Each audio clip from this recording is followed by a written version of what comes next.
ஆனா கச்சேரி தேர்வு பிள்ளையார் எத்தனை அடி உயரம்? 11 அடி உயரம். எப்பவுமே காட்டுமன்னார் கோயில்ல இங்கதான் பெரிய பிள்ளையார் வைப்பீங்க. இங்கதான் பெரிய 15 கும்பாபிஷேகம் ஆனது. அதுல இருந்து சாமி வீதி உலா புறப்பாடு நடைபெறும். நம்ம கண்டமங்கலத்தோட 4வது பிள்ளையாரை பார்க்க வந்திருக்கோம். ஆனா இந்த பிள்ளையார் எங்க இருக்கு, எந்த தெரு, எத்தனை அடி உயரம்? கிட்டத்தட்ட ஒரு 30 வருஷமா வச்சிட்டு இருக்கோம்.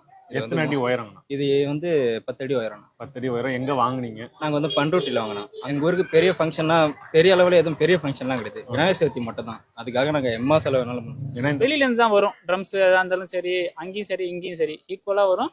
கொஞ்சம் காம்படிஷன்லயே போகும், நல்லா இருக்கும் பாக்குறதுக்கு. அதனால பெருசுங்கிறதுனால வெளியூர்ல இருந்து எல்லாருமே நிறைய பேர் வருவாங்க. அடுத்து நம்ம காட்டுமன்னார் கோயில் வேப்பமரத்து பிள்ளையார் கோயிலுக்கு வந்திருக்கோம். ஆனா இந்த பிள்ளையார் சிலை எத்தனை அடி உயரங்கண்ணா? இது சக்கர நண்பர்கள் கூட சேர்ந்த நண்பது. ஓகேங்கண்ணா. நாங்கள் 17 வருஷமா பண்ணிட்டு இருக்கோம். இது சுமார் 11 அடி 11 அடி உயரம். 11 அடி என்ன உயரம். சிறப்புனா இந்த கோயில்? இது நண்பர்கள் சிறப்பு. நண்பர்கள் தான் சிறப்பு. நண்பர்கள் மூலியமா உருவானதால நண்பர்கள் சிறப்பு. ஓகே, ஒரு ஃப்ரெண்ட்ஷிப்புக்காண்டி இந்த விழா